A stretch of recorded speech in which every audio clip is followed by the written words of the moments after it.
just change the colour. Right, so let's talk about takeover bids. Let's just throw it out there, bro. Takeover bids are going on right now still, yeah. Mm-hmm.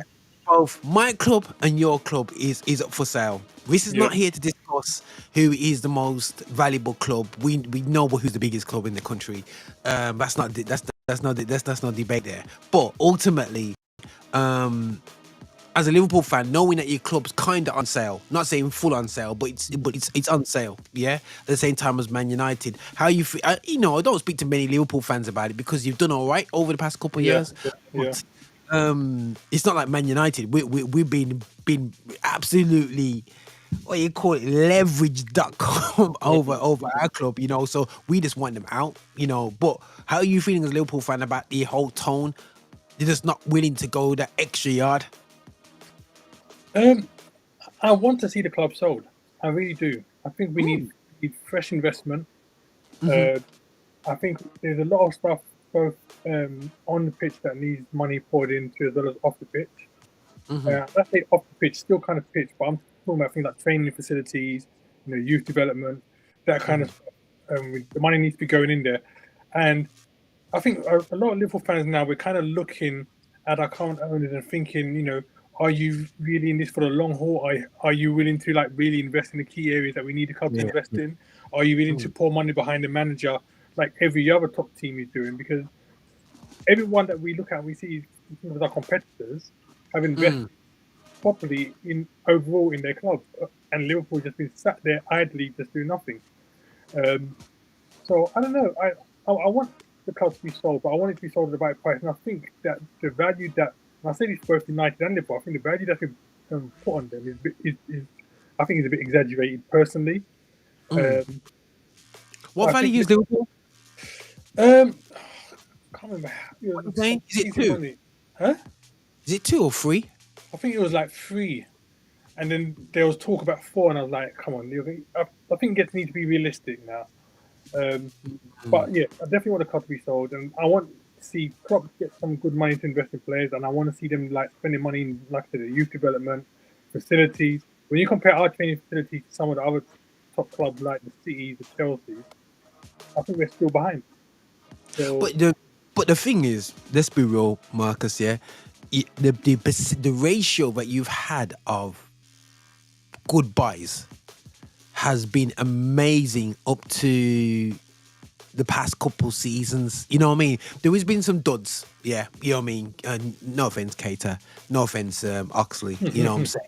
They've been a couple of duds, but them duds have done a job as well. You know what I'm saying? So they're not being extreme duds like, you know, do um, you know what it is, dear? Right? But have they really done a job though? Because when the whole, I tell you why I say that, when the whole team is doing well, when the whole team's winning, it's easy for mm, people which are not doing great to kind of like yeah, to fall look through the good. cracks Yeah, and yeah, look yeah. like good. Do you know what I'm saying? Mm, When mm, mm. when you see the club with the team not doing well, that's when you really see the crap. You know what I'm saying? Yeah, yeah, When yeah, you yeah, really start weeding people out. And I think Liverpool yeah. have been very successful in terms of the past number of years, winning some of the smaller cups, winning the Champions League, winning the Premier Mm, League. So automatically, when people judge, they judge the whole team, the whole club. So anybody mm, that's there, regardless of how good you are, regardless of how whack you are, mm, yeah. As mm, far as I'm mm. concerned, the Yep, yep, yep. winning squads. Do you know what I'm saying? Yeah, yeah, yeah, yeah. Full. Let's be real. Both Ox and Keita, they've both been Yeah. injured more times than anything else. You know what I'm saying? They've come and when they've come in, most times they've come in as subs in a game which we're normally winning already. So all they had to do Mm, was position the whole ball.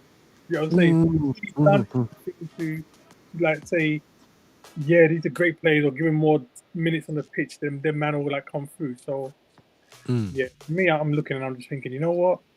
I'd rather get rid of them, get fresh investment. You know, both K and Oxford, that money that you were spending their wages can go to much better players. Yeah, yeah. Oh, yeah, yeah. Most definite. Most definite. I think. Phew, yeah, yeah. I think you got to watch them with them ones. Yeah. Obviously, you guys. It's just that you can't. I think Chelsea's messed it all up, bro. Let's be real. Chelsea's just messed up the situation. With if you're a new owner coming into a club like Man United, Liverpool, you have to spend 250 mil minimum on that first window. Oh, have we lost it? Like we lost Marcus here. Can you hear us, Marcus?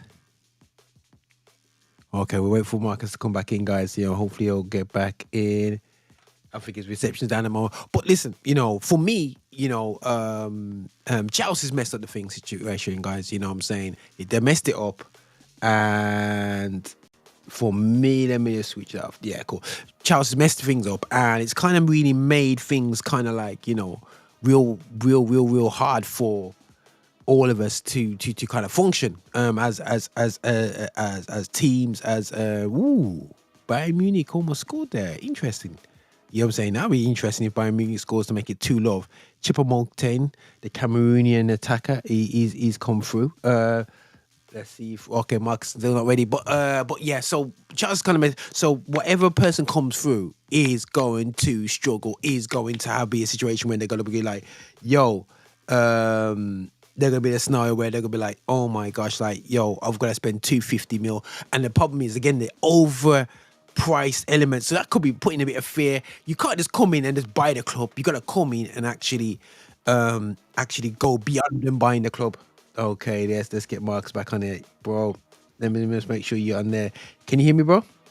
You know what? I can hear you all the time before. All that time you're calling, I can see you. I can hear you. I don't know what happened there, bro. I don't know what happened there. I was on my side. It was showing me that I was next to you talking, and I could see you and hear you. And even when you're calling my name, I'm like, I'm here, bro. Yeah, no, I don't know what's happening. I don't know what it just said reception going on anyway. But listen, ultimately for me, bro, Charles has messed it up, as I said, and for me, Man United now and Liverpool, whoever buys into a club, they have to spend 250, bro, minimum. Oh my goodness! Hey, Bayern Munich just hit the bar, yo. Bayern Munich is trying to cook up them, man. They're trying to cook them up, man. What game you got on? You got a Tottenham game? I did have the Tottenham game. I actually switched to the Bayern one when you said that Roman scored because I wanted to see it. All right, cool. Let me switch back to the Tottenham. Oh goodness, I'm a Milan fan, so I need to go back to that one still. But Man United obviously is getting silly now, and I feel sorry for you guys a bit still because Man United is just Man United. They just go on silly with this thing, and it's funny because you got Qatar. Oh, how are you feeling about these countries now buying clubs? I don't feel no way. My thing is this: is that anyone that buys a club, I understand the business side of things, yeah. But I want to see, like, if you're going to buy a club, either you're a passionate sports person, or you're even better if you're passionate about football. Do you know what I'm saying? You don't just be buying a club because you got the money and you want to buy a club. Do you know what I'm saying? So when I'm hearing about people like Elon Musk might be interested in Man United, yeah. As glorious as it might sound, I'm like, but what is your love and passion for sports or football or anything else? Because I think, for me personally, people might disagree, but if you're going to own a football club, I think you need to have a passion for the sport or understand the sport. And especially if you're going for a top club, you need to understand what this club needs continuously for investment, in getting the players and stuff like that. It's not just a business venture for you to make more money. You have to make the money, but you have to understand the club, the history of the club, and everything else. But the joke is though, you know what I find? The whole Qatar, the Qatar and the Saudi teams, not Saudi Arabia, but the different countries in that area, the Middle East area. Yeah? Everyone's talking like, oh, these guys gonna know this, and obviously they're complaining about their social standards. But let's be real. Let's not go into that because that opens up a whole can of worms. We're not going to talk about, how Europe's got to where it's got to. But anyway, that's a whole nother conversation, But they automatically feel that it's safer for a USA company to buy or USA personnel to buy Premier League clubs.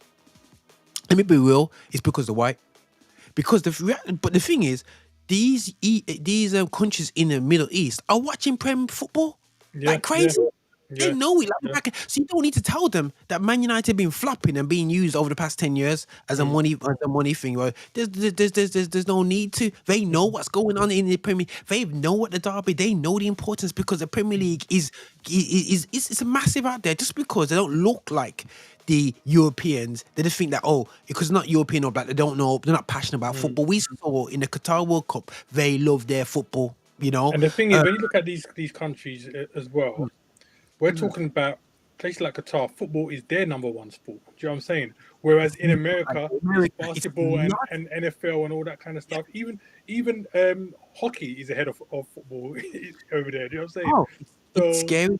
yeah, so football's probably like maybe fourth, fifth place in terms of their importance over there. You know what I'm saying? Mm, It's never going to mm, have the level of investment that they have for all the other sports that they love. mm. So yeah, I mean, don't get me wrong. It's them, MLS definitely growing. They're getting a lot of big players, or usually often when they retired, coming over there. Yeah. But it's not a prime thing for a lot of countries. Do you know what I'm saying? Mm, A mm. lot, a lot of the states over there, they go out to watch like NFL games, not MLS games. You know what I'm saying? So Mm. MLS, don't get me wrong. We're loving the rise of MLS, but bro, mm, you can't. Countries are like African countries, European countries, South mm, American countries. These are 100-year-old clubs, yeah, 80-year-old clubs we're competing against. PSG, look at Man City, bro. They're struggling to win the Champions League because of something like a swagger that you got mm, to have. You know what I mean? And they don't have that swagger. So for me, I do believe there's a bit of racial profiling why we don't like I don't want Middle Eastern teams taking over. I think we mm, have a negative kind of connotation about it, and the press don't really help them, and they always big up the Americans. But as you can see, this American geezer running Chelsea, bro, he hasn't got a clue, bro, what he's doing when he's buying his players, bro. He's clueless. I just am, I don't know, throw money at a club and hope for the best in it. bro. at, Man at least called, when at least when Abramovich took over, like we knew yeah. Abramovich had a passion for You football. know, he knew football, bro. He Yeah, was he buying. knew football, bro. You know what I'm saying? He knew he what he was about, knew bro. buy- yeah, he knew who he's buying. He's like this before you buy them, and they go, "Oh, it's so and so, so and so." Yeah, Mm, baller, baller, baller, mm, baller. He mm. knew what he was buying, and when it came to Mourinho, baller, baller, baller. He knew he Yeah, was yeah, serious, and he could talk football with the manager. yeah, But yeah. this American guy is like this. Yo, you need your third squad, you need second squad, you need your first Mm. squad. You You go know, in. you made a valid point there. I mean, like I'll ask the same thing about your own as well as the Liverpool owners as well. That Mm-hmm, a man like Mourinho, a man like a Conte, them kind of guys there. Even a man like Vieira, the Klopps, mm, them sitting down and talking to the owners, just about football is a different conversation to them talking to someone like Abramovich. Because, like I said, the passion for the sports is very different. Do you know what I'm yeah, saying? you understand. Yeah, And you understand. obviously they own the club. They've learned things over time. They've developed a certain understanding. But when you see something you've learned or acquired some information based on a business venture rather than because this is something you're passionate about. Because let's say they Mm-hmm, sell the club now and mm-hmm, they go back to NFL teams, how mm-hmm. often are they going to be watching soccer? Do you know what I'm saying? They might not watch Yeah, soccer for how bro, many months or years again. Do you know what I'm saying? So, real, for. No, that's a valid point, bro, and I think that that's a big problem. But I hope, bro. I hope that we get the right buyer approach. It's about who's got the right money. Let's be real, yeah, bro. yeah. Man's gonna pay my guy 4.5 billion. You know what I'm saying, bro? Them Mm, man are gonna be laughing, bro. mm, Just imagine, bro. Just on the last note of this, guys. Just imagine now, you bought a house with equity off your other house. Yeah, mhm. you know what I'm saying, and just because you're friends with the bank manager, a bit of privilege out there. They go, okay, we're gonna give you 500k for that house. Treat that Mhm, 500k like 500 mil that they bought mhm, Man United, and you don't have to put a penny on it. Just give me a little leverage off your other assets, yeah, mhm. and then that business when it turns over, it pays off the Yeah, mortgage yeah, on yeah. that. So you're paying, say, a 20 mil mortgage. It's the business that paying that. So you've Mhm. never spent a penny buying the club. Yeah, yeah. The gangster winnings, and on top of that, you take some money off the top, brethren. You say And like, that, and, that, and that's the killer thing, oh was the yeah, taking the money off the top when you're not putting it in. It's bro, mad. they're not putting a penny, bro. That's what you call hood stuff, and they stopped like people from doing that after that as well. You know what I mean? So bro, it's just why did man have to be the first, bro? You know what I'm saying? But at least Man City's the first when it comes to ownership like that, and Newcastle's first. But listen, guys, let's just flip into the next subject.